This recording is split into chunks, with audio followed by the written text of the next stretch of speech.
welcome to today's video. I wanted to share my initial thoughts on the patch, Title Update 8 and Warlords of New York. Now, a lot of what I'm going to share is based on preliminary reactions in terms of some of the things that I've seen, some of the things that I do like, and kind of like my own impressions. So my own judgment is going to be subjective. There's going to be a little bit of fanboying going on. There's going to be a little bit of, nitpicking, if you understand exactly what I mean. But, kind of stay with me because I wanted to have this discussion because and I'm going to keep it spoiler free, by the way. Don't worry. If you've not played it yet, the footage I'm going to use even for this is going to be like side mission footage. But there are very few things that I feel like are worth talking about, and that's the quality of the patch. And, to be very honest, the patch was going so well until the bug hit, everybody, the progression bug. I don't know if it hit everybody 100%, but the community leaders and the way that they designed those missions and centered them around talking to specific people before things were unlocked, I think that pattern of development is a little strange, and, they could have just kept a free flow progression. Maybe that would have eliminated the bug. But if you restarted your game multiple times, in some cases it worked. I had to restart. In fact, I had to log into my second account. Thankfully, I completed the first mission, and so I tried to restart, and then there was one mission that would not activate on my main account. Thankfully, it activated on my second character, and I just joined myself and then played through the darn thing. So that was a little, immersion breaking that really took out of the experience. But one of the really interesting things is the way this DLC was structured and patterned really made a lot of sense because it had a very strong narrative to it. And that's where Year One DLC missed out on. I think Year One DLC could have really, made a whole lot of sense if that had actually worked. And if they had actually made the paid portion of the DLC exclusive rather than make it free and sell everybody early access. But the past is the past. In hindsight, I guess many people are now wary and are now waiting for this Warlords of New York DLC to see what it's about before purchasing. And I say that is a wise choice. Some people are even saying they're going to wait for a discount. I commend you for even waiting because the hype is crazy big. Now, in terms of the way gear is, a lot has changed. In fact, every gear set, every brand set, every weapon, every exotic, every skill ability of some kind is getting some sort of a change or a tweak. I think the only things that went a little bit unscathed were the specializations. I haven't really looked at them, but they've been working as intended in terms of my firewall. My firewall specialization has worked the way that I want it to work. It does. The way I have it set up, it fits my play style. I think Demolitionist, I'll probably go there, Survivalist, with some other of these new talents that we're seeing. And it may seem a little confusing for a lot of people, but the way the numbers are has always confirmed my suspicions with this game. This game is all about putting all the numbers in a parentheses and multiplying it by some kind of, arbitrary value. If you look now, when you get to level 40, your armor is going to be hitting like 1 million or even 7. I think by the time I got to level 40, I went ahead and bought all these level 39 gear to go do the final mission. And when I came back, when I got to level 40, I bought the level 40 version of it, And I looked at the stats, and the stats were just absurd. They were all like, whoa, inflated. But I think it's basically the same game, and they're just, reworking the numbers. It's kind of like math in the way that, many people can learn. I know it's like math. Relax. I'm going somewhere with that. It's like how different people from different, settings will learn mathematical equations that are similar, but they'll learn it in different ways, and everybody will arrive at the same answer together. I learned math from going to, elementary, middle, or high school, depending on where you are, secondary school, however you say it, where you are. And I learned in another country, but now I live in another country. And so whenever I see people solve the same math equation by doing all kinds of stuff, I'm like, you could have just done this, if you understand what I mean. And so that's just how I feel the way the division is going right now. But the refresh, I will say, was kind of needed in terms of refreshing the gear.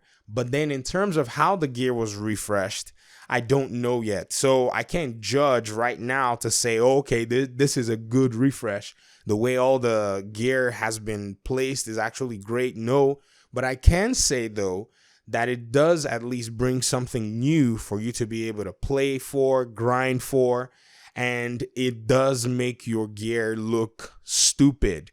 Once you hit level 33, your level 30 gear is not going to cut it. So a pro tip here is that you need to explore the open world. So, go around, do, territory controls, do missions that you can find good gear from. And I would actually say prioritize weapons that are actually at the level of the NPCs that you're fighting. So pretty much at your level. So once you hit level 33, level 34, start searching all those little corners for weapons, those trash heaps and little crevices and alleyways and those, little gated things that you can, take out the locks and then get a weapon from them, because they're going to help you, because loot drops are not like before. That's another thing too. Loot drops have been scaled down, but loot also has a little bit more relevance in my opinion. And then to recalibration, which is supposed to be at the core of farming right now, I think recalibration is also still very weird. And I made a video on recalibration explained, and I was able to kind of just take the basis of recalibration and put it together. But then there are also other things that go with recalibration that I'm still wondering, like, why is this done this way? Some talents will not show up for recalibration. In some cases, you can actually purchase an item and actually, put the stats from that item in your library. Yesterday, I was doing it. It was really weird. I would go to the vendor and buy an item, and some of the stats will be transferable to my library, and I'll transfer it. So that's another tip there.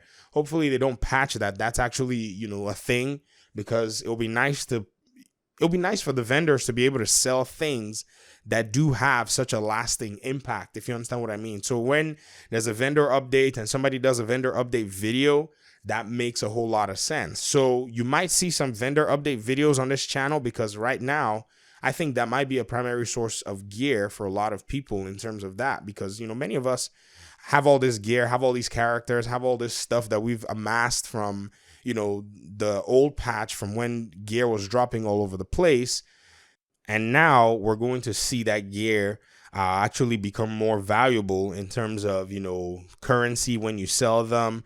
Dark zone runs are going to even be, very cool, because, you extract all that gear, you can sell it, and, your economy is actually going to be much better. Now, in terms of the world and the aesthetics, this is what I have to talk about more than anything else right now, is that, I'm really happy that New York came back to the map. But judging from what I've seen, Washington, D.C. is still going to get more of an emphasis during this time. They're all going to kind of work together side by side. They're going to leverage the D.C. map more than they already have, right now. So all the stuff that actually comes into the game in about a week is going to be the seasons. And these seasons are going to be, bringing events, bringing new things to do. And then the entire map is going to be benefiting from that, if you understand what I mean. Because, think about it. Right now, we have so many missions. You have the DARPA Research Lab that was added. You have Coney Island. I think 2 missions added from there. You have Camp White Oak. You have Manning National Zoo, which was also added. You have Kinley College. And then you have the 5 missions that were added with the Warlords of New York. So you're looking at somewhere around, over, almost a dozen extra missions plus everything else. And so these are going to increase the amount of things that these seasons can bring, challenges in terms of the league. Somebody can do a mission and or they might put a standard there and your team has to try to beat it to gain rewards. You can increase the open world difficulty to be able to get more loot. So even though loot drops seem to be restricted, that shouldn't be a problem. You can just tweak your open world, and that's supposed, according to the developers anyways, it's supposed to grant you more loot. So overall, I would rate this, entire DLC in terms of, how much it costs, what all is in it. And I can't spoil, this thing for you and the bugs that we experienced. I have to rate it at like a 6.5 out of 10. And, it may sound a little harsh in terms of that, but I think the bug was what kind of detracted from it. If the bugs weren't there, this would have probably been like an 8 out of 10 transformation, in my opinion. But when you have a game-breaking bug, and, they probably could not have envisioned it. They probably tested it. But when stuff got deployed, there was a little glitch or something somewhere. But it is still, a responsibility from them. I have uploaded videos that bugged out. I'm not going to sit here and say, oh, everything I do is to perfection. No, in fact, yesterday I uploaded a chameleon video. Some of you pointed out and said, dude, this video is not ready. And I was like, oops. So the video bugged out because I was in a pinch. I was trying to log in with my other account while editing with my other account, editing computer, but my main account logged in and I was kind of stuck on the same computer playing and editing. So my video editor, was telling me, hey, you don't have money for that. if you understand what I mean. It was like, oh, you ran out of your budget. So that video kind of partially, rendered. And so I uploaded it thinking, oh, the video probably rendered because all those, weapon videos and even some of the brand videos I'll be bringing to you later on were short videos. I wanted to just do quick burst videos. Your eyes can see it. That's it. And so that happened. So there are things that, that come into play. Software development is a mess, but this is where we are. So for those of you who are fans, this is probably going to resonate with an 8 out of 10 in your heart. Those of you who like and enjoy all this stuff. And in my heart, it does resonate as an 8 out of 10. I told you there'll be a little bit of a fanboyism and bias there. But then in terms of just looking at things from everybody from the external, say somebody bought the base game.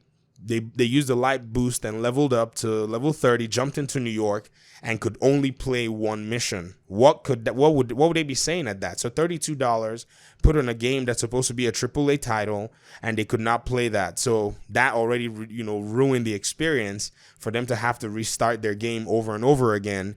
That's a poor quality of life fix. So by the time this video probably reaches you, the fix would have been the patch would have taken care of everything.